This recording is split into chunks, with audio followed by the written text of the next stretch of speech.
মূল টার্গেট হচ্ছে ডোনাল্ড ট্রাম্পের যে সে একটা নোবেল চায়। এখানে ইরান বেসিক্যালি তার অস্তিত্ব সংকটের জন্য মিডল ইস্টে আমেরিকা তার অবস্থানটাকে পোক্ত করার জন্যই ইরানে হচ্ছে তার হামলা করা। আর মিডল ইস্টের নিউক্লিয়ার ওয়েপেনের কান্ট্রি নেই বেসিক্যালি, তো সেক্ষেত্রে ইরান যেহেতু নিউক্লিয়ার ওয়েপেনের কান্ট্রি হচ্ছে, তো সেক্ষেত্রে পাশাপাশি ইরানের সাথে বর্ডার হচ্ছে ইসরায়েলের, সেজন্য ইসরায়েল এখানে থ্রেড মনে করতেছে। দ্যাটস ওয়াই ইরানের সাথে ইসরায়েলের এই কনফ্লিক্টটা হচ্ছে। পাশাপাশি আরেকটা ব্যাপার হচ্ছে আমেরিকার মিত্র হচ্ছে ইসরায়েল। তো ইসরায়েলের এই মিত্র হওয়ার কারণে আমেরিকা যে কাজগুলো সরাসরি ইন্টারভেন করতে পারে না সেই কাজগুলো ইসরায়েলি দিয়ে করাচ্ছে।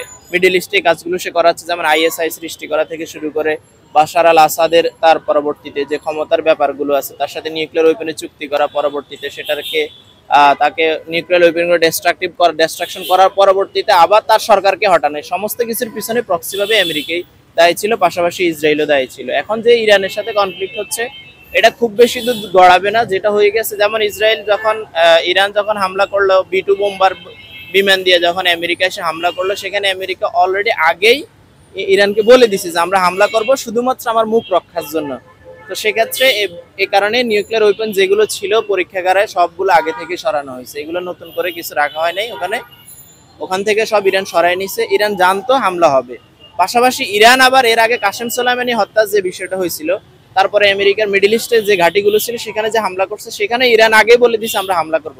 দুইজনে মূলত ভিতরে ইন্টারনাল মিত্র। আলটিমেটলি এটাকে অনেকে ভাবতেছে যে এটা তৃতীয় বিশ্বযুদ্ধ গড়াবে, বিষয়গুলো এরকম কিছুই না।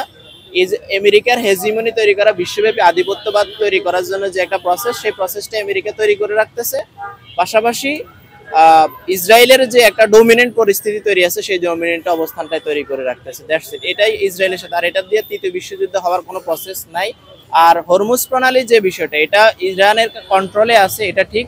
তবে আমেরিকা যদি খুব ফুল ফোর্স নিয়ে ইরানের সাথে হামলা করতে আসে তাহলে আমেরিকার হেজিমনিটা টিকবে না, আধিপত্য তো আর টিকবে না, কারণ তখন অটোমেটিক্যালি ইরানের উপর ভর করবে রাশিয়া, পাশাপাশি মিডল ইস্টের অন্য দেশগুলো, চায়না এখানে রাইজিং ইকোনমি হচ্ছে, সবাই পিছনে প্রক্সি ওয়ারে যুক্ত হওয়ার পরবর্তীতে আমেরিকান যে হেজিমনিটা থাকবে এই আধিপত্যবাদটা আর টিকবে না, এবং কি আমেরিকা খুব ভালোভাবে সাপারার হবে।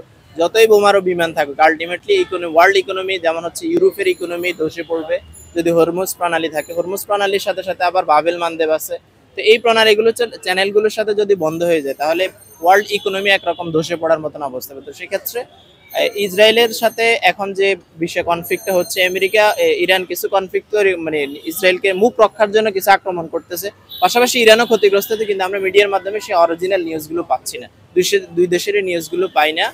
আর আমেরিকার যে অবস্থান ছিল, আমেরিকা অলরেডি গতকালকে রাতে ট্রাম্প ঘোষণা দিয়েছে যে আমরা পিস ডিলে চলে যাচ্ছি, তো পিস ডিল হয়ে যাচ্ছে আশা করি। আর এর পরবর্তীতে কিছু আমেরিকার মূল টার্গেট হচ্ছে ডোনাল্ড ট্রাম্পের যে সে একটা নোবেল চায়, মূল বেসিক টার্গেট হচ্ছে সে একটা নোবেল চায়, এই জন্য সে যা কিছু করার দরকার করতেছে। আর আলটিমেটলি এটার মাধ্যমে সে মূল বিষয় হচ্ছে ব্যবসা করা। ট্রাম্পের নীতি হচ্ছে দুইটা, সে এখন একটা ব্যবসা করবে আর পাশাপাশি তার একটা নোবেল চায়। অলরেডি পাকিস্তান সেটার জন্য প্রস্তাবনা দিছে নোবেলের জন্য, আর এই ফিস ডিলের মাধ্যমে হয়তো সে একটা নোবেল অর্জন করার চেষ্টা করবে। দ্যাটস ইট, এর বাইরে আর কিছু হওয়ার সম্ভাবনা নেই। কাতারের যে মার্কিন ঘাঁটিগুলো, এগুলো হচ্ছে ইরান জাস্ট একটা থ্রেট দেওয়ার জন্য যে আমরা আসলে অ্যাক্টিভ আছি, আমরা মিডল ইস্টের মধ্যে আধিপত্যবাদে তোমার যে অবস্থান আছে সেই জায়গাগুলো তুমি যদি আমার উপর ভালো করে আসো, কারণ যতই আমার সাথে আপনার সাথে বন্ধুত্ব থাকুক, এটা ইন্টারন্যাশনাল প্রক্সি ওয়ার যেগুলো হয় যুদ্ধের মধ্যে, যে আমার সাথে আপনার সাথে বাইলেটারাল চুক্তি আছে, কিন্তু আলটিমেটলি আপনি যদি ওই চুক্তিগুলো কিছু সময় যে কোনো সময় ভায়োলেট করলে আমি আপনাকে কিছু করতে পারবো না। তো সেক্ষেত্রে প্রত্যেকটা রাষ্ট্রই একটা হচ্ছে সেফটি মেজারমেন্ট তৈরি করে রাখে, এটার মাধ্যমে জাস্ট ইরান শুধু সেফটি মেজারমেন্ট তৈরি করে রাখতেছে যে আমি ওপেন থ্রেড দিয়ে রাখতেছি, আমার এখানে কভারে আছে, তুমি যদি ভবিষ্যতে ফুল ফোর্স নিয়ে আসো আমি তাহলে এগুলোতে আক্রমণ করবো। That's it.